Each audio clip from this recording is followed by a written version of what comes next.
talking about practice, not a game.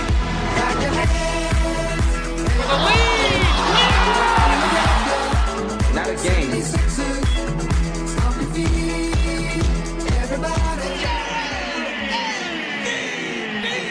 The basketball world knows that the tradition in which this great rivalry has been played will live on as long as there are teams in Boston and in Philadelphia.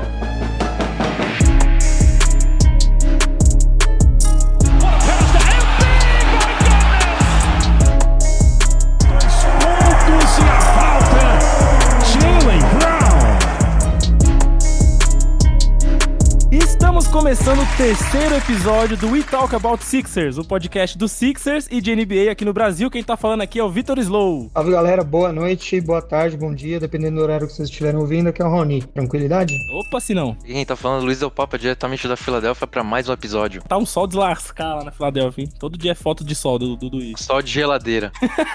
Meu nome é Gabriel, sou do Sixers sempre lá no Twitter. E vamos aqui pra mais episódio pra falar algumas coisas sobre o Celtics, né, e o Sixers e o confronto. Opa, você falou uma palavrinha estranha aqui no nosso podcast, porque hoje nós temos um convidado especial, cara. É o Marcos, lá do Tupi Sports no Twitter. Ou como o Luiz gosta de falar, o cacique, grande cacique do Celtics aqui.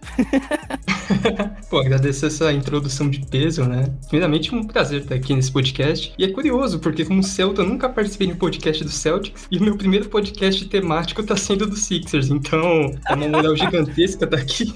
E só agradecer, vocês são malucos por me chamar. Aqui antecipo que eu não sou nenhum analista, nenhum especialista, mas eu sou um torcedor um pouco fanático. Então, esperem bastante clubismo aí. Dá tempo de time ainda, hein, mano? Se quiser, você é muito bem-vindo aqui.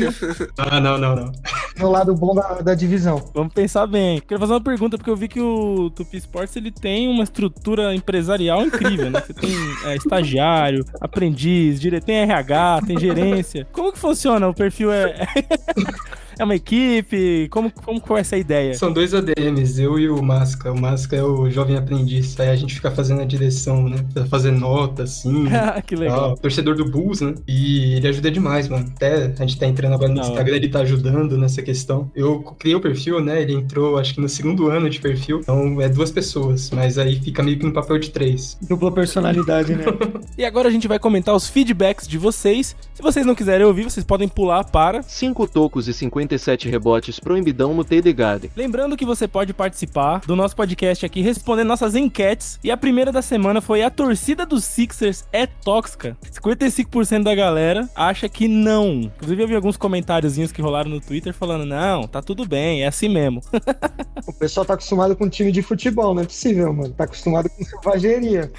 A outra enquete que a gente deixou na semana foi se o time dos Sixers de 83 foi o melhor Sixers, né, que já houve na franquia. E todas as respostas foram pra sim. Eu queria só ressaltar aqui o comentário do Samuel Alvarenga, que ele disse sim, foi o mais completo, mas o de 67 teve o jogador mais dominante. Era o Wilt Chamberlain, né? Isso, o próprio. Se realmente era o maior jogador da liga. Então ele foi mais dominante no ponto de vista dele do que o Moses Malone, né, naquele ano. Vocês concordam? Sim, porque o Moses, ele dividia a atenção com outros grandes jogadores, né? O Wilt Chamberlain era o maior jogador da liga, né? E o Bill Russell já era um grande jogador que rivalizava com ele em todos os times que eles passaram. Até quando o Bill Russell ele se aposenta, né, e vira técnico do Celtics, rivalizou com o Will. E falando em Moses Malone, tem um comentário muito interessante aqui do Otávio Ribeiro, lá do podcast Processo Nada Fraterno, que a gente tava discutindo no Twitter sobre essa questão do Moses Malone ser aquele herói calado que o Luiz comentou, né? E ele trouxe uma informação bem interessante que eu não sabia, cara. O Sixers já tinha tentado antes aposentar a camisa dele, mas ele não queria, ele que não quis, porque ele não achava justo ele ter a camisa aposentada antes dos outros companheiros que foram importantes naquele título. Olha que interessante, ele morre em 2015 e aí em 2019 o Sixers vai lá, né, levanta o banner do número 2, só que se você for ver, isso tem fotos, pode deixar aí no post, ao redor desse banner tem 50 nomes, que foram 50 companheiros que ele teve, né, então uma homenagem aí pra ele e ao mesmo tempo tentando realizar aí a vontade dele de homenagear os companheiros que ele queria. Que sensacional, né, cara? Isso mostra o caráter desse cara, né, que era um cara muito generoso, né, e que ele queria jogar basquete só, né. E é muito legal porque o Sixers é sempre criticado, né, quando a gente fala sobre sobre aposentadoria da camisa do Malone, todo mundo fala, nossa, demorou muito pra aposentar, aposentaram só depois que ele tinha falecido, homenagem você tem que fazer com a pessoa em vida e tal. E aí agora a gente tem uma aplicação que eu também não conhecia, muito legal. Obrigadão pro Otávio aí pela informação. E um abraço pro pessoal do Processo Nada Fraterno. Cara, eu era um desses que criticava, inclusive eu critiquei no episódio. Faço aqui a minha meia-culpa. Eu queria mandar um abraço aqui pro perfil Jazz Culture BR, participou lá trocando ideia com a gente também, fez um comentário interessante, que ele acha que de tudo aquilo que o Moses ganhou naquele ano, MVP, First Team, primeiro time de defesa, tudo isso daí, ele acredita que só o de defesa não foi tão merecido assim. A parada do Moses Malone é que ele acabava sendo um cara mais reboteiro, né? Inclusive tem outros comentários, o comentário do Nard também, que ele comentou a mesma coisa. Esse lance de muito rebote acabava mascarando essa questão mais defensiva global, né? Então, naquele ano, inclusive, ele citou 3 nomes que ele acredita poderia ser melhor defensor do que o Moses. O Kareem, tava no Lakers, o Tree Hollins, que era do Atlanta, e o Mark Eaton, do Jazz. Esses caras, eles eram todos, né, disputa ali do defensor do ano junto com o Moses, né? O Mark Eaton, inclusive, ele tem um monte de recorde de tocos, né? Ele é um cara bastante protetor de aro, assim, um dos melhores da história. Então, Mark Eaton é Hall of Fame também, né? E é isso, galera. Até a próxima e continue compartilhando e, né, participando aqui do podcast.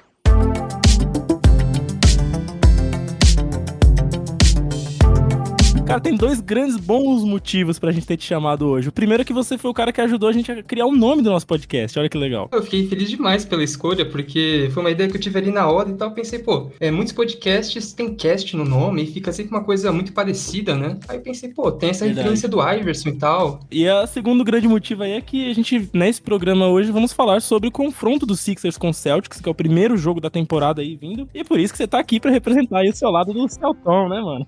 Cara, ia ser tão tranquilo se não tivesse acontecido tudo isso nessa off-season. Eu ia estar tão contente aqui comentando, mas eu vou estar um pouco pessimista. Cara, com certeza vamos ter que falar do que rolou, né? Porque o Celtics, ele vem de final de NBA com essa geração Jason Tatum, Jaylen Brown, Smart e tal, que é uma geração maravilhosa, cansou de bater no Sixers já, essa galera. Os caras ficam me zoando só porque meu time perdeu. Os caras estão vindo de uma temporada incrível aí. Alguém me corrija se eu estiver errado. Se veio do All-Star Game pra cá, os caras deslancharam, né? Um negócio assim, foi? Exatamente, a virada do ano, porque no ano de 2021 a temporada tava tenebrosa pro Celtics, e foi uma virada fenomenal da equipe, né? O time encaixou, a defesa encaixou, e foi uma arrancada muito boa. Pode ser, muitos colocam essa evolução na conta do Udoka, né? Do técnico, que até então... tava lá, liderando, primeiro ano de NBA do cara, o cara já faz aquele estrago, né, mano? Vai pra cima mesmo com o time e tal. Mas enfim, a gente vai chegar nesse ponto. Não sei se o Marcos concorda, mas o Derrick White também tem papel fundamental, né? Nessa segunda unidade, ele ajudou a melhorar a profundidade do banco, né? Eu acho que isso melhora muito também, né? Foi uma peça-chave, porque o Dennis Schroeder tava indo muito mal com o Celtics, muito mal. Conseguir se livrar dele, conseguir um jogador tão importante quanto o Derrick White foi fundamental, não só na temporada regular, mas também nos playoffs. Ele fez boas séries contra o Nets, contra o Bucks, contra o Heat. Sim. Nas finais ele jogou bem o primeiro jogo, mas depois deu uma caída. Mas não era o jogador que precisava jogar, né? Exatamente. Nossa camisa zero não ajudou muito, mas foi muito importante nessa campanha. O Raoni ia falar felizmente. Porra, não é errado. Eu vou segurar meu clube, em respeito ao nosso convidado. E essa troca do Derrick White é muito boa, porque eles se livram do Jay Rich, né? Que olha, exatamente. Também. Josh Richardson a gente entende. E manda o Romeo Langford também, né? E vem o Derrick White pra ajudar pra caramba, né, mano? Que troca, velho. Demais, ele muito importante. Inclusive, eu queria bater palmas aqui pro GM de vocês, cara. Que o Brad Stevens, ele sai ali do papel de head coach e ele vai tomar conta ali das operações do time, organizando e tal. O cara também é brabo, né, velho? O que ele fez nessa off-season foi impressionante. A troca do Brogdon por Tyus Nesmith e uma pick de primeira rodada foi algo absurdo, ninguém tava esperando isso, e é um jogador que vai somar muito nessa temporada também. Pois é, queria até aproveitar que você falou, mano, começar falando dessas movimentações do Celtics, né? Chegou o Brogdon, e ele tem bastante a se provar, assim, né? Ele tem essa chance agora, porque Brogdon é sempre aquela coisa, putz, agora vai, aí lesão, agora vai, não rolou encaixe, agora, sabe? É unir o útil ao agradável, né? Ele quer se provar, ele tem essa chance, e o Boston tá precisando de alguém da posição, né? Totalmente, ele dá uma profundidade no elenco. Ele ajuda o Smart, que tava como o único PG do time, né, praticamente. Se o nosso problema na temporada passada era falta de profundidade no banco, agora você tem Derek White, você tem o Brogdon, que consegue sair do banco e também consegue jogar como titular. Tem o Blake Griffin, que chegou também, né? Fica aí a dúvida, né, se ele vai ter um lampejo, né, no Celtics. E acho que a função ali do Brogdon, eu vejo que o grande X da questão é ele se manter saudável, né? Porque desde o começo da carreira dele, ele sofre com problemas de lesão no joelho também, teve bastante problemas. Olha, eu acho que ele nunca fez uma temporada com mais de 70 jogos. Se ele fez, acho que foi uma temporada, enfim. Nas últimas 3 temporadas, eu acho que ele não fez 70 jogos. A gente sendo um advogado do diabo aqui. Não, mas ele é bom jogador. É um ótimo jogador, ele encaixa joga muito demais, nesse time. E eu acho que foi a temporada de Rookie, né? Ele ganhou o Rookie of the Year, se eu não me engano. Rookie of the Year. E Tupi, uma coisa que eu te perguntar, você acha que quem vai começar de titular? O Smart ou o Brogdon? Pra você, quem que começa? Creio que no primeiro momento seja o Smart, mas dependendo do encaixe, da rotina de jogos, acho que dá até pra jogar com os dois. O Smart de SG, aí você coloca o Jaylen Brown pra ala, o Tatum pra ala pivô. Vai ter essa importância de posição porque a gente tá sem o Robert Williams, né? Vai depender muito da rotação, mas eu acredito que dê pra jogar até com os dois num curto prazo. Contigo também. E infelizmente, um jogador que eu queria muito ver, mas que acabou se lesionando no Eurobasket, que é do Danilo Gallinari, era pra ser um pontuador vindo do banco, né? Infelizmente, vai ficar pra próxima. E ele rompeu o ligamento do joelho, né? E, cara, o que eu torci pro Daryl Morey trazer o Gallinari pro Sixers nessa off-season, porque ele é muito bom, né, cara? Ele ajuda muito.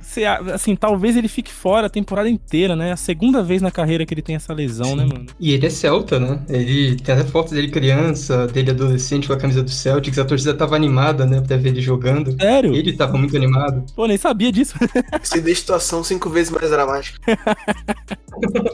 Mas é uma pena, porque é o pontuador que faltava no time, já vindo do banco. E isso faltou muito nos playoffs, ainda mais porque o Warriors, esse time dos infernos, tem um banco impressionante, né? E quando o Celtics mudava a rotação, fazia muita falta um cara pra matar a bola. Sofria, né, quando tinha aquela rotaçãozinha alternativa. É uma sequência complicada até, eu tava aqui olhando, a gente tem o Sixers na estreia, no segundo jogo já vai enfrentar o Miami Heat, aí tem o Orlando Magic, né, que convenhamos, depois tem o Bulls e o Cavaliers, então é uma sequência de jogos pra provar o time, né? Verdade. Mas com o treinador novo, né, deu essa função aí do Doka, essa polêmica que deu aí que ele acabou sendo suspenso. Acho que esse começo de temporada é a prova de fogo realmente do Celtics. Eu não duvido nada que demore um pouco a engatar. Caso aconteça, seria completamente normal, né, esse time do Celtics voltar aos trilhos pela situação da off-season, né, principalmente pela troca de treinador, do comando técnico. Eu penso que não vai mudar muita coisa, sabe? Eu concordo plenamente, essa é a grande incógnita, né, porque, como vocês disseram anteriormente, ele no primeiro ano foi um treinador que levou o time para as finais. Uma virada de chave impressionante que ele teve, e o time já estava encaixado, a defesa principalmente, que esse foi o grande mérito do Doka. Vai vir um novo treinador que é o Mazzulla, né? Mas fica essa dúvida, porque a gente não sabe como o time vai se comportar, apesar dos jogadores elogiarem bastante, e o Mazzulla foi um treinador até procurado pelo Jazz para ser o treinador principal, acabou ficando assistente. Vai depender de como ele vai conseguir dar esse gás no time, que teve esse escândalo, né, do Doka, infelizmente, e ele tem uma responsabilidade gigantesca. Me diz uma coisa, o Peyton Pritchard, por exemplo, eu vi que ele entrou em alguns jogos das finais, ele jogou uma minutagem considerável, inclusive em alguns momentos ele incendiou o jogo com as bolas de 3, né? Enfim, ele tá acho que com 24 anos agora, acho que é uma idade que o jogador começa a amadurecer na NBA. Será que ele pode, não digo um salto de produção, mas ele se firmar de vez como um jogador sólido de rotação? Eu tenho esperança que sim, embora nesses últimos jogos de pré-season ele tenha jogado só com time reserva, né? Mas ele tem muito potencial, ele é um jogador que consegue acertar essas bolas de 3 que fizeram muita falta, e ele tá com 24 anos, né? Ele tá numa idade de maturação. Vai depender do treinador. Na minha opinião, ele merecia mais minutos. Da segunda unidade, ele é o jogador que teve pouco tempo de acordo com o que ele merecia e com o que ele produzia. Então, nessa temporada, se ele conseguir ir bem nos treinos, impressionar o treinador, eu acredito que ele consegue ter esse aumento, né, na produtividade dele. Analisando, assim, essa off-season, não só as chegadas do time, mas também o elenco que o Boston tem, né? Já é um tempo, o Boston é um time muito bem organizado, de alguns anos pra cá, né? Então você tem sempre esse núcleo importante do time e esses adendos que vão chegando, vão ganhando espaço, evoluindo e tal. Acho legal porque a gente no Sixers sofre muito com isso, né? Muitas vezes a franquia acaba deixando de desenvolver um jovem talento, ou acaba perdendo algum jogador já bem desenvolvido por conta dessas faltas de organização que o time tinha, né? Porque agora o negócio tá ficando arrumado, aqui a casa tá sendo arrumada pelo Daryl Morey. Mas o Celtics já vem já de um tempo isso daí, né? A gente vê esse exemplo, né? De volta para Brown, para Smart, para Tatum, vai pro arremesso e cai, minha mãe do céu!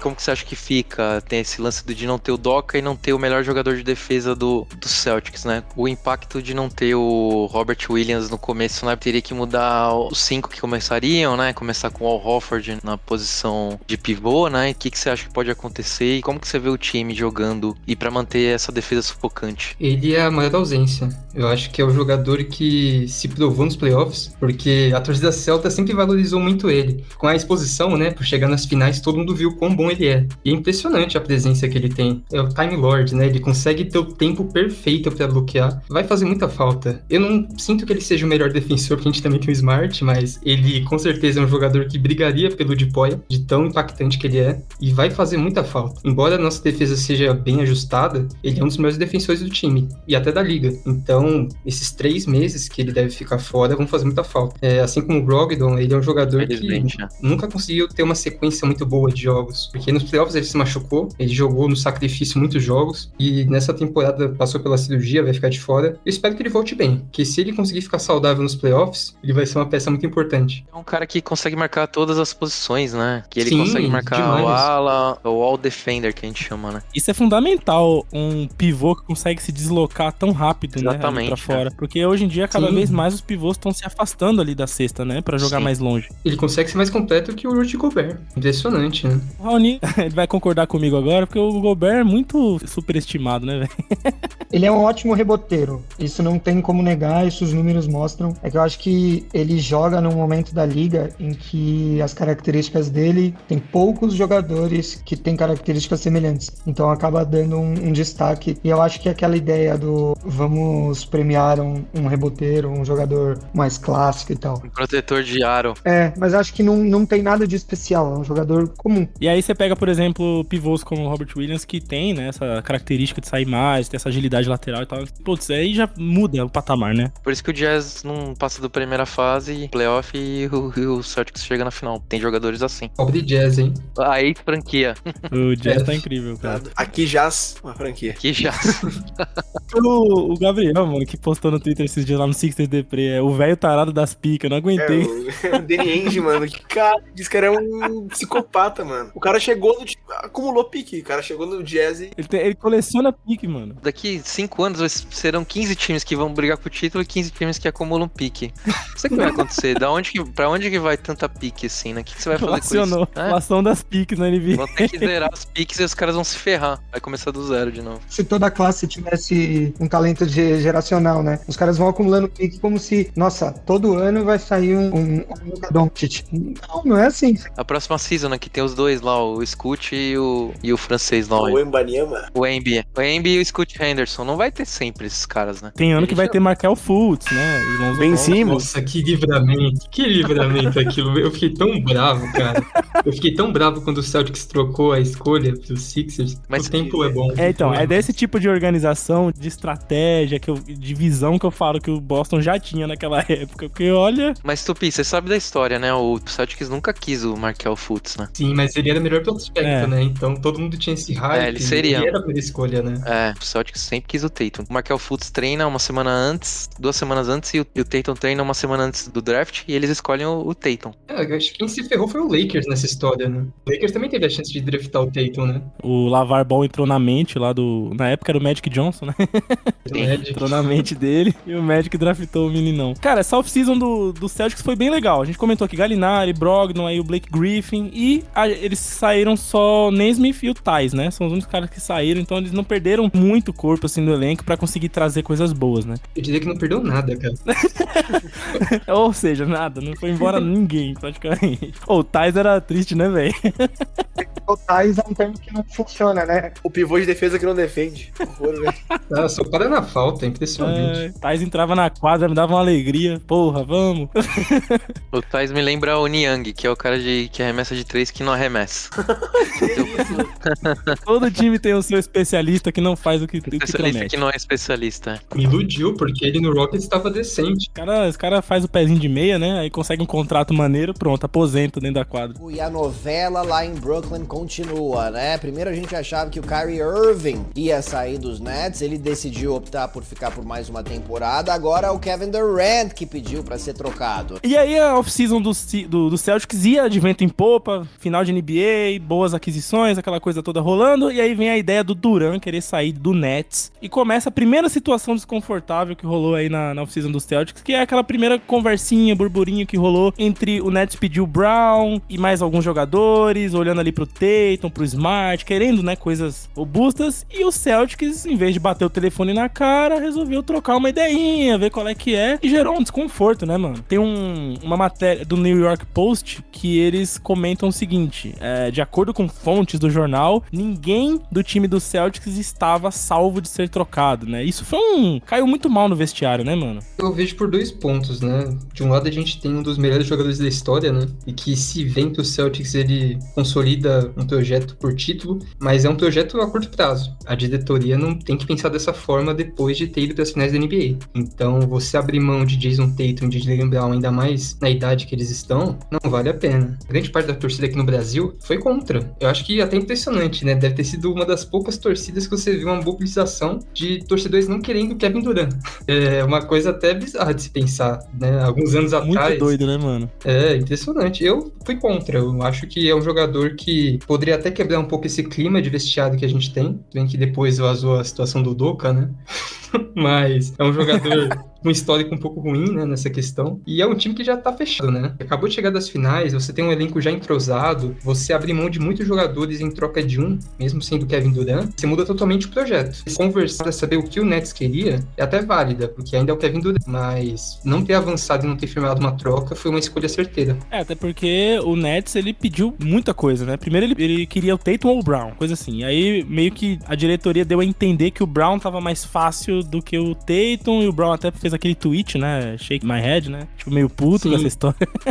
E aí eles vão e falam, não, só o Brown não, eu quero o Brown mais o Smart, né? Porra. Franquias estabelecidas, que eram pra onde o Durant queriam ir, nunca poderiam pagar o que o Durant custa. Então, a gente chegou até a falar sobre isso. O pessoal falando, vale a pena trocar pra ter o Durant? Vale, porque o Durant é um gênio. Os maiores jogadores que já pisaram numa quadra de basquete. Mas, gente, muito caro. E é o que você falou, o que o Marcos falou, curto prazo. Né? O ambiente que o Durant deixa no vestiário, quanto tempo vai durar o time bom? Olha o elenco que eles montaram no Nets, que não ganhou nada. Eu não acho que valha no final. Os times bem estabelecidos que poderiam trazer o Durant deixariam de ser bem estabelecidos porque teriam que pagar muito caro pro Durant chegar. Então não valia a pena pra ninguém. Isso travou a NBA, né? E o Durant queria vencer, né? Ele não queria só ser a estrela. Porque onde o Durant estiver, ele vai ser a grande estrela. Ele mesmo não sabia bem o que ele queria. Acho que ele só queria... Ele é uma diva, né? Ele só queria ser diva mais uma vez. E não sei nem se ele termina a temporada no Nets, viu, cara? Dependendo de como foi até o All-Star Game, sei lá, viu? Eu acho que esse Nets implode até fevereiro. A alegria que ele tá é contagiante, né? É muito complicado esse vestiário, velho. Não tem como. O Ben Simmons tá muito mal. Começou muito mal. O Kyrie Irving é uma incógnita sempre, né? Ninguém sabe qual vai ser a da vez dele. E o Ben Simmons é o Ben Simmons. A gente já tá cansado aqui de saber como que funciona. Não evolui nada, não evolui de novo nada. Não, ele tá evoluindo, né? Cada vez mais. Mete 2 de 3 contra o Shudong e Luneng da China. E a gente acha que vai ganhar o MVP da NBA. Aquilo ali foi o maior balde de ilusão da minha vida, cara. O que é aquilo? Aí chega num jogo de playoffs contra o Celtics, faz 1 ponto, o desgraçado. E aquela série contra o Hawks, né, velho? Que foi aquilo, mano? Aquilo ali foi a gota d'água, mano. Ali não tinha mais condição. Ô, Tupi, a gente te convidou pra você falar coisa bem da gente, não pra você lembrar. Querido. Vamos mudar aqui o foco. Aí, mano, Ben Simmons entrar na quadra lá. Já foi, jogador. Agora tá falando que tem que entrar lá dentro. Eu tenho fobia, não vou entrar aqui não, jogador. Não vou não, jogador. Vem você fazer isso aqui, ó. Outra situação desconfortável que rolou no Celtics foi o caso do Doka, que a gente já comentou aqui, né? Rolou um vazamento aí de uma situação que ele teve com uma colega que trabalhava lá no Celtics também. Primeiro parece que foi um relacionamento, depois parece que foi alguma coisa abusiva e, resumo da história, o time resolveu afastar ele por 1 ano, que eu não sei nem se ele vai cumprir esse 1 ano, acho que ele vai até cair fora, né? Eu acredito que não tenha mais clima pra ele. Ainda mais porque todo o caso, toda a repercussão que teve, deve ter sido a primeira vez que um treinador acaba de chegar nas finais, né? Tem um caso desses vazado e a direção opta por afastar, porque no NBA, não precisa nem ser tão longe, há 6, 7 anos atrás iam acobertar, pelo bem do time, sabe? A postura foi correta, acho que a gente não pode se aprofundar tanto porque muita coisa ainda é obscura nesse caso, né? A gente não tem certeza. Pelo que parece e pelo que dá a entender, não tem mais clima pra ele em Boston. Se outros times vão querer assumir essa bronca, eu acho que tem, né? Mas ele em Boston, eu não vejo mais nenhum clima pra ele lá. Até porque ele não pode mais cobrar a moral de ninguém, né? Então, treinador você não poder cobrar... O elenco, né? Não vai levar ele a sério mais. Exato, cara. É foda. E uma coisa, os times normalmente na NBA, eles não têm o costume de demitir treinador ao longo da temporada, né? Porém, se algum time aí implode, vamos supor, sempre acontece um time dá tudo errado na meia temporada, enfim. E o Udoka é a primeira opção, acredito que da liga inteira, né? Caso aconteça alguma coisa, tem que demitir o treinador é o Udoka. Que é certeza que ele vai ser procurado por algum time, se é que já não tá sendo procurado, né? Não sei. Inclusive, eu acho que se isso acontece um pouco antes, acho que o Lakers já pegava agora. Mas eu não tenho dúvidas disso. Mas é complicado, né? Porque tem a liga trabalhando tanto pra destruir alguns preconceitos, alguns estereótipos, alguns problemas sociais. Eu não tô aqui jogando sem ter acesso ao processo de tudo, mas o que a gente tem conhecimento dá a entender que é um caso bem complicado, bem delicado, né? Com uma vítima só a moça envolvida na história como vítima. E aí a gente sabe que vai ter time que com certeza vai correndo atrás dele, né? É complicado, parece hipocrisia da liga autorizar ou permitir isso. A gente tem figuras icônicas na história da NBA que provam isso. Muitas, né? Como o Karl Malone, por exemplo. Outros tempos, né? Eu acho que a gente não deveria mais dar espaço pra esse tipo de pessoa estar numa posição de poder como ele, sabe? Acho que tá demorando demais e tem que falar o que tá acontecendo, mas às vezes é muito delicado também pra não destruir a vida de uma pessoa, exposição, né? na mídia.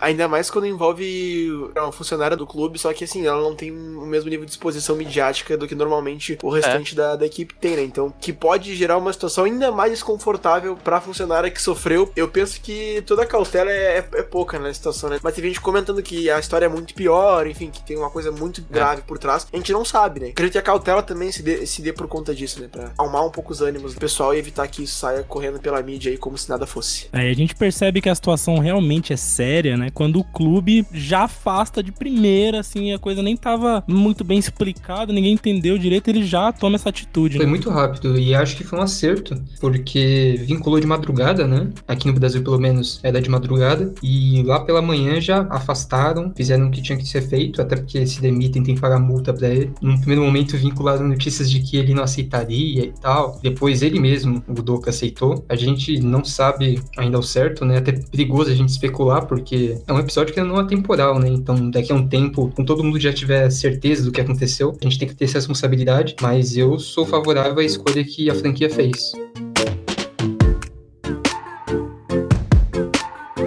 Dado tudo isso que a gente falou até agora, as trocas, as situações ali do vestiário e tal, é uma situação ali de reestruturação de um time que acabou de ir pra final da NBA, né, cara? E olha que interessante aqui, só um adendo, do outro lado da final, que a gente tinha o Warriors, também tá acontecendo problemas ali, né? Extra quadra, olha que coisa louca, né? Dois times que viriam bem estabelecidos pra manter o patamar, dê essa balançada fora da quadra, acredito que as coisas vão ser Fico triste. Isso aí eu fico triste, aí eu até choro aqui.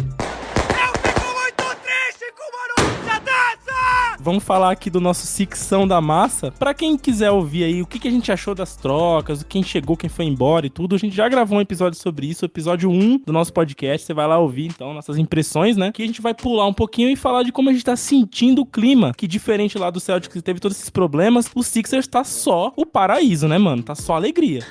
Olha, é até complicado falar que é só paraíso. Até o momento né? Até o momento. Eu não lembro de uma temporada completa o time não tenha tido uma turbulência ou alguma polêmica no meio do caminho, cara, porque é absurdo como essa franquia trai problema. Até o momento tá tudo certo. O que eu tô mais feliz, cara, é de ver PJ Tucker, assim, junto com a equipe. Ele realmente é um cara que tá trazendo essa união do vestiário. O Maxey também é um nome muito importante nisso. Eu amo muito o Maxey, cara. Ambos são as peças, assim, chave, sabe, nessa quesito de união do vestiário da equipe. Acho que eles vão ser muito importantes nesse aspecto. Eu tô muito feliz por ter ambos no time. Cara, eu já vi vídeo do Harden rebolando, eu já vi vídeo do Harden sambando. O Barba tá feliz da vida, cara. E é o que você falou, o Maxey, ele por ser o molecão ali da equipe, né, o mais jovem, tem um espaço muito importante na equipe e tal, ele traz um ar, né, jovial, ousado, né? O moleque é ousadia pura e alegria, né, cara? Eu não sei se vocês têm essa mesma impressão. Algumas entrevistas do Doc até meio cautelosas com isso, né? No sentido de talvez não deixar a coisa virar muita festa e manter o foco, né? E o que o Doc tem de melhor é ser um gestor de vestiário, né? Essa é a principal característica dele. E é por isso que tantos jogadores, assim, ao redor da liga respeitam ele. Fora o título que ele teve com o Celtics, mas enfim, o histórico de vergonhas que ele passou, de vexames que ele passou na carreira dele, acho que não tem muito... né? Admirar ele pelo trabalho. Não, o Doc é um ser humano especial, assim, ele é um cara que tá sempre muito engajado em algumas pautas sociais, ele é um cara que tá sempre bastante ativo nesse quesito de se comunicar com a torcida, com o público da NBA. Eu tenho um grande amigo celta, queria até perguntar isso pro Tupi, esse meu amigo não me deixa falar mal do Doc Rivers, porque ele respeita demais o cara. Não fala mal do Doc Rivers. Você também sente isso? Você ama esse cara pelo título? Ah, respeito nenhum, cara. Maluco.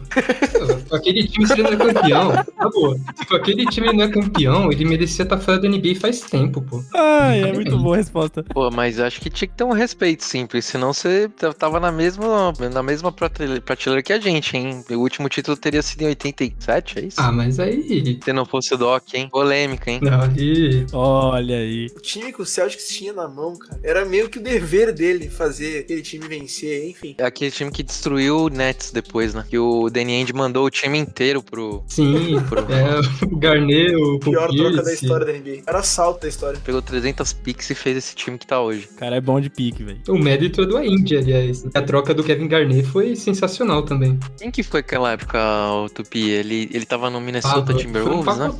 Quem que veio? Eu não me lembro. Ele conseguiu uma troca fenomenal pra época. Mano, só teve jogador aleatório, o Al Jefferson, o Ryan Gomes, não sei quem é esse cara. Gerald Green, esse eu conheço. Esse acho que era o do Rockets, né? Isso, foi o Dunker of the Year naquela temporada. Ele venceu a competição do All-Star Game. Teve o Tel Ratliff. Ele jogou no Sixers, esse cara, não? O Al Jefferson era um pivô, assim, teve até um destaque, mas nada demais. Tel Ratliff era um pivô / power forward, também não teve muito destaque.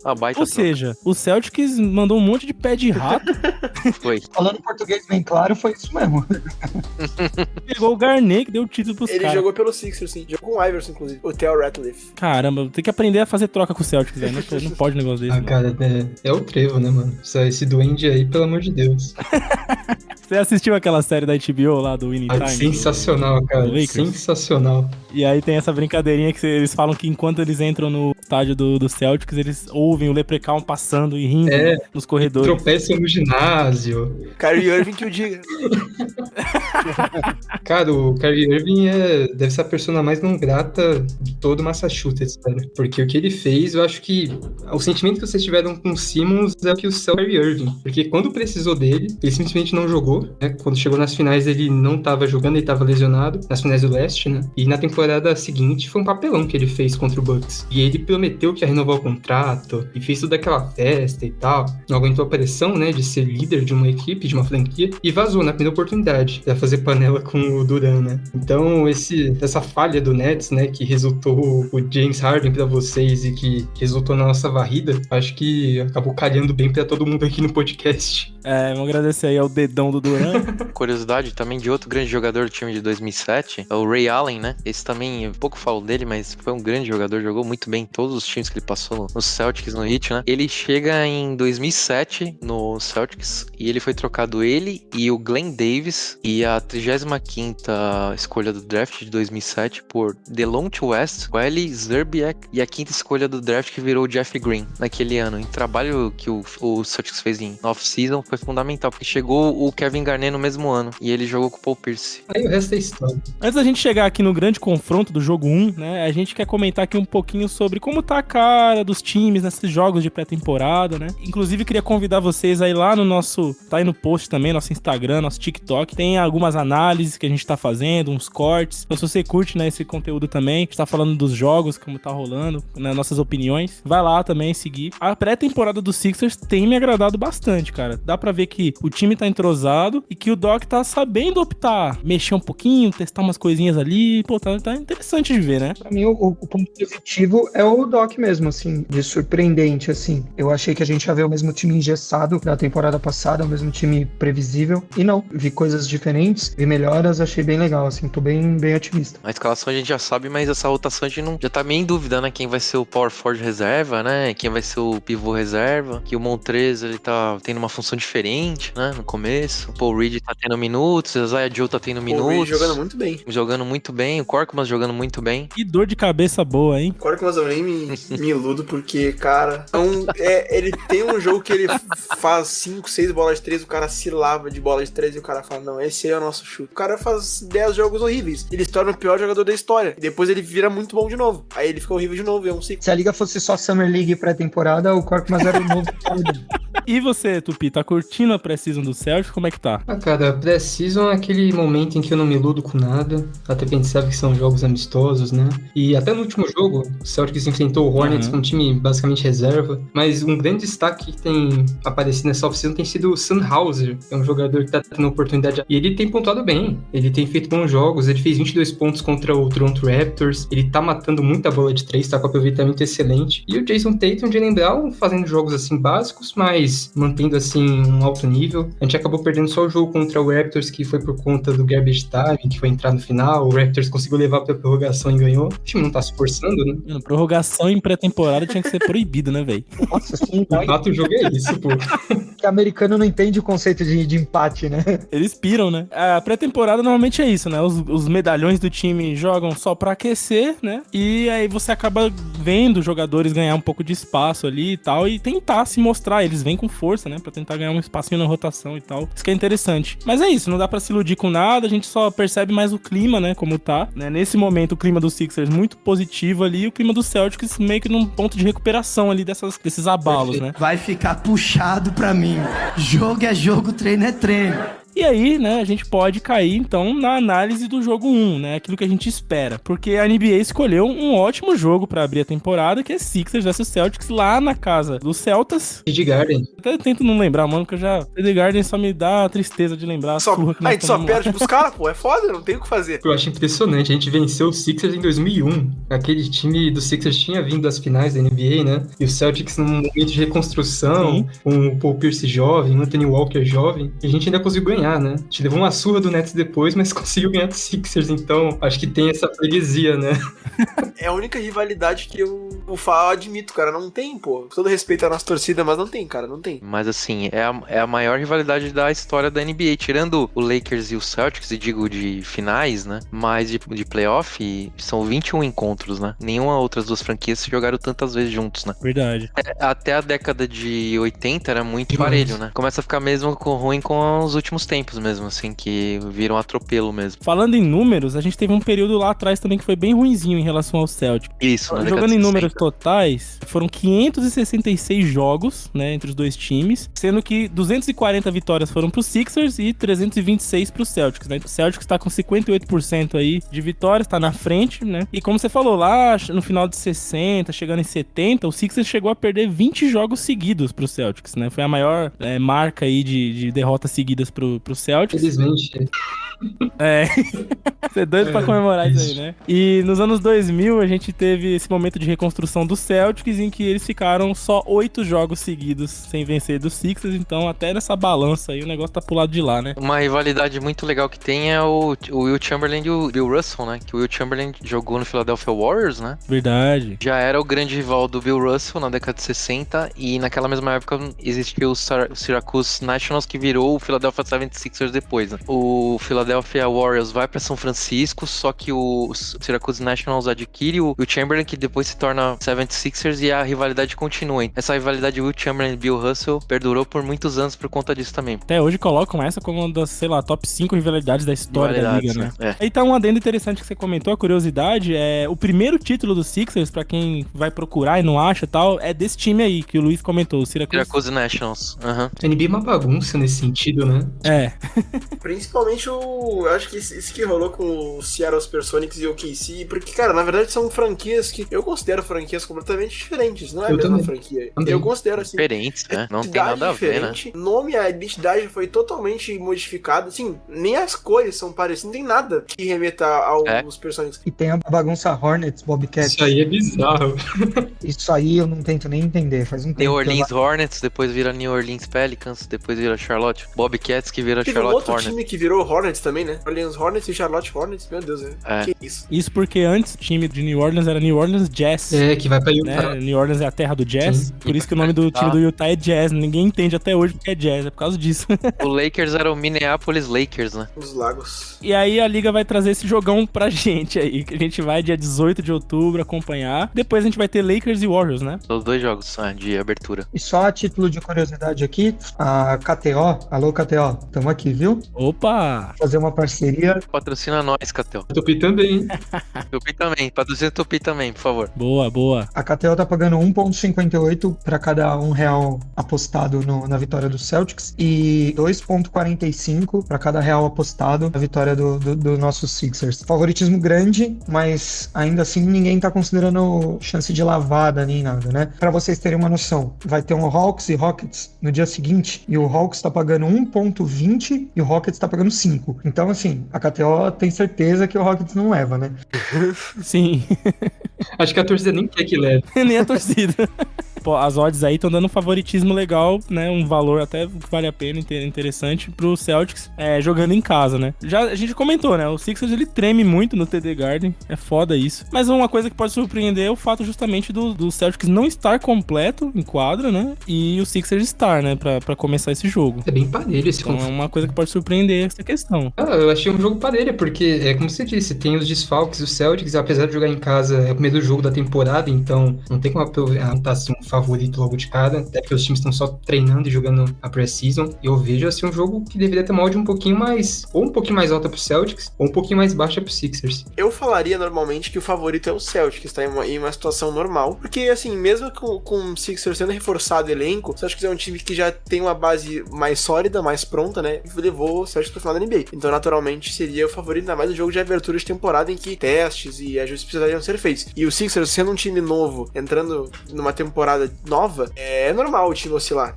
principalmente no começo, é normal. Com a polêmica do Doka e, né, lesão do Robert Williams, cara, eu acho que o jogo fica muito mais interessante, assim, pro nosso lado, né. Vou só ressaltar aqui que até mesmo os rivais, a gente não queria que isso acontecesse, né, obviamente não quero que me interpretem errado. Obviamente é uma situação que nos facilita, né, quanto ao adversário, embora não fosse algo que a gente gostaria de ter presenciado, né. Se a temporada está começando agora, o campeonato é longo e os finalistas só serão definidos em julho do ano que vem. Eu vou começar aqui a rodada de apostas. Vai parecer clubista o que eu vou dizer, mas não é, tá? Eu juro que não é. Mas assim, se o Celtics que fez a final da NBA, aquele embalo, né? Se aquela estrutura tivesse embalada ainda e se mantivesse até agora, pra mim era Celtics, mano, por muito, assim, favorito, né? Eu acredito que essas balançadas que rolou ao longo da temporada faz o time, né, tipo, ter ali alguns contras ali pra esse jogo. Por outro lado, o Sixers tá chegando numa empolgação que não quero dizer que, tipo, isso vai se manter, né? Porque, obviamente, são muitos jogos, muita coisa vai acontecer ali no próprio relacionamento entre eles. Mas, às vezes, o jogo 1, ele, por ter essa empolgação, por o time estar num momento específico, ele não vai necessariamente refletir aquilo que vai rolar entre as duas franquias ao longo da temporada, né? Então, eu acho que por essa situação toda, do Sixers tá muito bem coletivamente, num clima legal e com essa gana, e o Celtics está se recuperando desse baque, eu acho que acaba que o jogo, a parada inverte um pouquinho, assim, entendeu? Eu acho que o Sixers chega com tranquilidade maior pra esse jogo, tá ligado? É que realmente a odd tinha que estar um pouco mais favorável ali pra uma coisa mais parelha, entendeu? Então, nesse caso, o que eu quero dizer com isso é que eu apostaria nesse momento nesses 2 contos aí do Sixers, entendeu? Aí ia perder dinheiro. Eu vou até pôr um troquinho aqui, minha mulher que não me escute. Vou colocar uns R$300. Caralho! Epa! Vai perder dinheiro.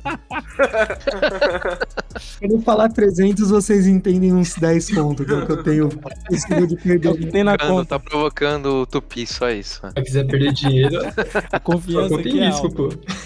Não, mas foi bem isso aí mesmo, cara. Eu acho que o retrospecto dos acontecimentos extra-quadra é o que dita o jogo, né? O jogo de abertura. Eu acho que esse é o ponto-chave de virada dessa partida. Porque vamos colocar a situação que o Celtics não tivesse tido problemas com o Doka, mesmo que o Robert Williams não estivesse jogando, enfim, situações que fugiram do controle da franquia, como eu disse anteriormente, o Celtics naturalmente seria favorito, né? Sixers, enfim, tá com um clima legal no elenco, a gente não sabe ainda como vai se portar ao longo da temporada, mas todo mundo espera que seja melhor do que foi. Não estou querendo ser clubista, tá? E se eu estivesse sendo clubista, por favor, peço que me interrompam e falam que eu tô sendo clubista. Não, aqui você tá liberado. Pode ser clubista à vontade. Você está sendo clubista. Eu acho que o Sixers tem um pouquinho, assim, coisa de 1%, é muito pouco. Larga um pouquinho na frente. A chance ali, né? Unicamente por questões extra-quadra, penso eu. Acho que isso pesa. É 51-49, eu penso assim. Do Celtics. Eu acho que o Celtics ele ainda é favorito. Mesmo assim, eu acho que 51-49 eu já acho o contrário. Né? Por conta disso, porque sabe jogar em casa É verdade. O Luiz já tá sendo mais realista, né? Então tentando ser mais acredita no Luiz, acredita no Luiz. Na verdade, eu tô sendo tipo o torcedor da Philadelphia, que nunca vai acreditar.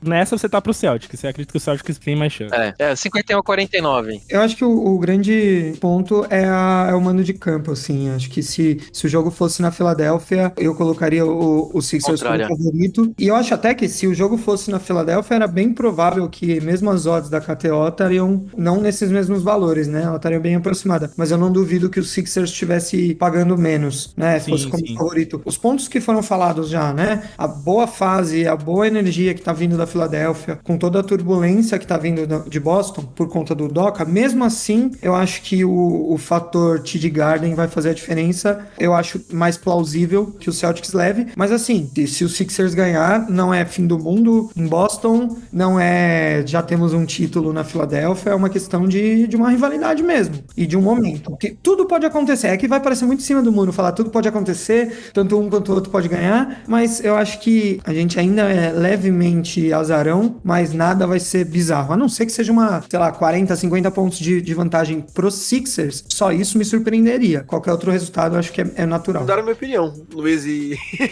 Rafa, mudaram minha opinião. Vai voltar? Eu não tinha levado em consideração essa do mando de quadra, mas isso é uma coisa muito importante. Ainda mais o TD Garden, né? Pô. É o sexto jogador do time, né, com cara? certeza. É uma arena muito chata de você jogar, cara. Ainda mais, Biel, times iguais, né? Muito iguais, né? Em qualidade humana, acho certeza. muito similar, né? O que muda é a pecinha por trás do time que é o treinador. Da prancheta. Nesse momento o Celtics tá igual o Sixers, sem técnico. Impressionante. Eu não diria isso. A prancheta do Celtics é melhor que o Doc Rivers, cara. Ainda tá melhor, né? É verdade. Você mudou de lado, Gabriel? Então você vai pro Celtics? Eu acho que pelo fator TD Garden, eu acho que isso aí é realmente determinante. Eu não tinha levado isso em consideração e agradeço ao Luiz e ao Rafa por ter aos realistas por ter aqui. antenado isso, que é verdade. É uma coisa que tem que ser levado em consideração. Só vai ficar eu aqui de ufanista, né? Porque eu duvido que o Tupi vai apostar no Sixers. E aí, o que você acha? Facilmente, tranquilamente. Não, fala ser realista, vai ser parelho, vai ser um jogo equilibrado, vai ser decidido no final, mas da Celtics, eu acho que a torcida vai estar apoiando o time, ainda mais depois de tudo que aconteceu. Tenho essa esperança de que o time vai se encontrar, vai encaixar, e se encaixar, eu acho que juntamente com o Bucks é um dos favoritos no leste. Eu vejo 4 times brigando por título, né? Celtics, Bucks, Heat e os Sixers. Eu acho que são esses 4 times que vão brigar. Eu acho que a diferença do Bucks e Celtics pro Heat e pro Sixers não é grande, é bem pequena, mas vai depender de como o time vai se comportar. Porque se comportar mal, aí eu vejo o Sixers passando o Celtics e o Heat também.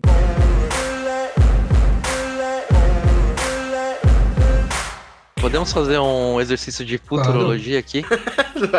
Olha, adoro. Onde que você quer chegar? Final de conferência? Não, vamos começar onde cada time vai de seed. Como que vocês acham que serão os 4 primeiros colocados aí do leste? Onde vai chegar o Sixers? Onde que vai chegar o Boston no final da temporada regular? Eu acho que os 4 ali são os que o Marcos falou mesmo. Só é complicado definir isso, né? De que quem que vai ser em cada lugar. Mas vamos lá, já que é pra cair no fogo. Celtics primeiro, a gente em segundo, Bucks em terceiro, Heat em quarto. Eu concordo com o Celtics em primeiro. Antes da temporada começar, das confusões do barulho, eu acreditava que o Celtics tinha menos apego a essa seed 1 do que o Sixers tem, por exemplo, de chegar lá, tá ligado? Mas agora com essa reestruturação, com essa necessidade do time, né, voltar a encaixar certinho, assim, virar essa página e tal, acho que eles vão buscar mesmo essa seed 1, tá ligado? Não, vamos fazer acontecer. A gente é um time que veio da final, né, então Celtics primeiro, Sixers eu acho que vai pra segundo também. Cara, Bucks terceiro, Heat, eu tô com um mau pressentimento com esse Heat, hein? Eu também. Eu acho que eu vou de Nets,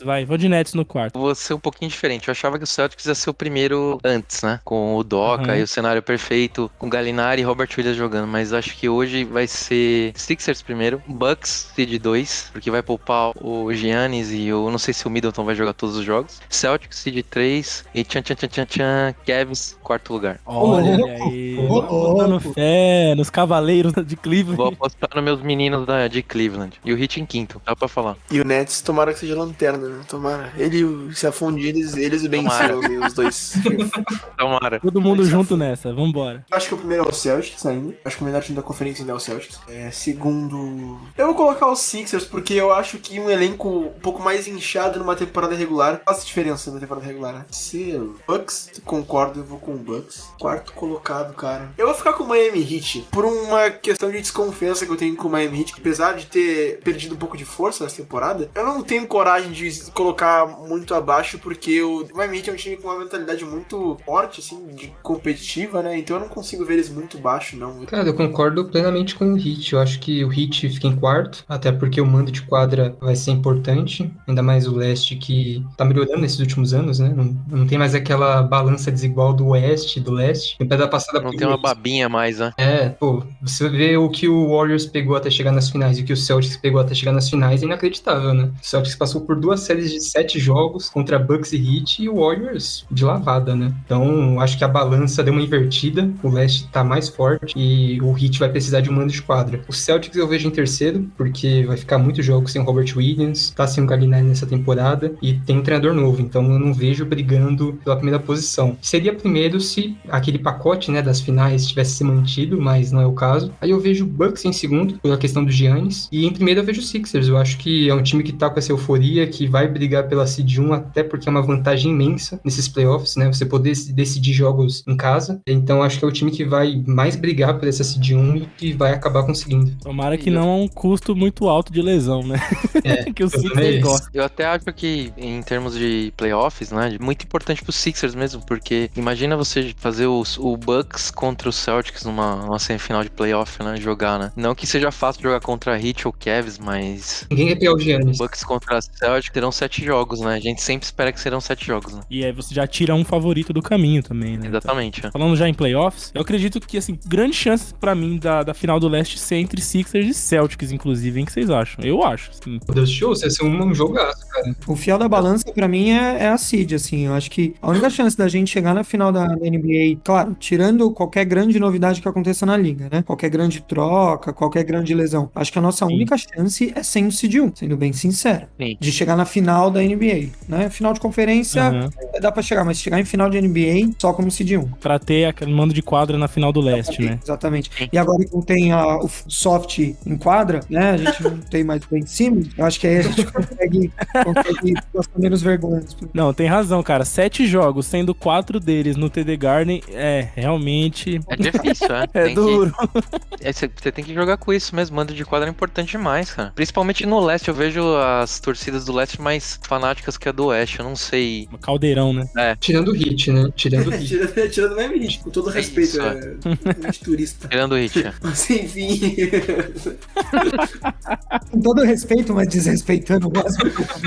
O Gabriel, ele tem uma reputação a zelar no Twitter, não, né? Por isso que ele é assim, educado. A falta de sorte, assim, se você acha de falta de sorte que essa geração do Celtics tem, né? Sempre tem alguma coisa que acontece, né? Montamos um time com a garotada, o Danny Ainge fez várias escolhas sensacionais, Jaylen Brown, Marcus Smart, Jason Tatum. E aí conseguimos, com várias escolhas, a gente conseguiu trazer Gordon Hayward e Kyrie Irving. Agora vai, com Al Horford. Aí o Gordon Hayward no primeiro jogo, ele estoura a perna, e o Kyrie Irving, durante a temporada, ele se torna aquilo. E aí destrói aquele primeiro time. Aí de novo, faz aquela reconstrução, mantém Jaylen Brown, Marcus Smart, Jason Tatum. Al Horford vai embora, mas por um milagre ele volta. Ninguém acreditava que ele conseguiria voltar a jogar em alto nível. Agora vai. E Udoka, problema extra-quadra. Robert Williams se machuca. O que você acha que tá acontecendo? Essa geração vai ser conhecida por isso. Triste que acontece várias coisas muito importantes quando parece que o time vai, né? Eu acho que esses caras têm que se benzer, primeiramente.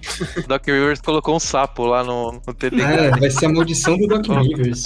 Embaixo do trevo. Cara, é triste porque a esperança, assim, que a gente tem temporada após temporada, eu já vi 4 finais de conferência e uma final de rei. Sempre fica essa euforia de que agora vai. Antes a gente tinha o LeBron, né? Então a gente tinha essa meio que desculpa, né? De que o LeBron ainda tava ali e tal. Contra o Heat já não tinha, né? Na bolha. O time acabou não conseguindo passar, faltou experiência, faltou tudo ali, mas ficou um ensinamento, né? Ficou aprendizado. Depois enfrentou o Heat naquela revanche, né? Na temporada passada, conseguiu vencer e finalmente chegou a experiência, né, de jogar a final. Ia ter pela frente a maior dinastia do basquete moderno. Então já era um desafio imenso ali. Eu não esperava ser campeão, assim falando francamente, eu achava que o Warriors era favorito, até pelo desgaste das outras séries. Eu fiquei triste com o resultado, até pelo primeiro jogo que a gente teve, que a gente conseguiu virar a partida fora de casa, sabe, ficou aprendizado. Quando veio essa questão do Udoka, aí é um banho de água fria de novo, né? Então, recomeçar, né? A gente já tinha um projeto definido, vai ter que recomeçar com um novo treinador. Eu não acho que vá, sabe, cair tanto o nível, até porque é um bom assistente. Ele vai ter que se provar agora como um bom técnico, ter a gana que tiveram, porque a experiência eles já têm. Então, é chegar lá e tentar ser campeão. Acho que as desculpas acabaram nesse momento, né? É ganhar ou ganhar. Só uma coisa, aquela hora ali que tu comentou que tu viu 4 finais de conferência e uma final de NBA, eu não tô brincando, eu parei pra pensar também, só que aí eu lembrei que a última foi em 2001, que eu não vi, eu não era nem nascido. Meu Deus do céu, cara. Não era nem nascido, mas eu não lembro. Ninguém perguntou pra você se você era nascido ou não. Pô, cara. Você humilhou a gente 2 vezes aqui, Gabriel. 2 vezes humilhação. Deixa eu ver o RG dele, quero ver se é verdade, mas eu acho que não. Ele tá, sei lá, tá bebendo jurupinga lá em Rio Grande do Sul faz uns 30 anos já. Mas é isso, né, mano? As novas gerações e Sixers eu acho que estão aí pra dominar o leste aí por mais alguns anos. Claro que a gente tem o Bucks, tem o Nets, tem o Heat, né? Mas essas duas franquias aí estão ali, né, na top 4, top 5 pra vencer o leste. É bem legal ver que agora a gente tem uma chance de pelo menos dar alguma graça aí nessa rivalidade, que antigamente não era só surra mesmo, né? E a geração Embiid aí tem uma chance de fazer alguma coisa, né? Queria muito agradecer aqui a presença do Marcos, o nosso querido Tupi, né? Valeu demais pela presença, por dar seu ponto de vista aí da franquia do Celtics. E já convido todo mundo a seguir lá no Twitter, @tupisports, né? O Sports só com S, sem o E, né? Sports em inglês. Tá aí no post também, tá muito fácil aí pra vocês seguirem, é só clicar e seguir lá. E valeu demais, mano, pela disponibilidade, por participar aqui do nosso projeto. Cara, eu agradeço demais pelo convite, uma oportunidade de falar seriamente. Até porque quem for seguir lá o perfil não vai ser essa coisa séria igual aqui, é um perfil de humor, né? É uma outra pegada, então... Ideia genial, cara. Muito bom. Então todas as redes sociais do Tupi Sports estão aí no post pra vocês seguirem. E é isso, é a bancada maravilhosa dos Sixers aqui que me deixou na mão. Só eu apostei no Pila hoje, tô parecendo um clubista. Mas beleza. Dia 18 nós vamos ver isso aí, nós vamos resolver isso aí. Eu quero muito estar errado, Valeu demais, galera. Até a próxima aí. Não esqueçam de mandar seus feedbacks pra gente. Tá tudo aí no post, muito fácil. E vamos que vamos. Valeu. Valeu.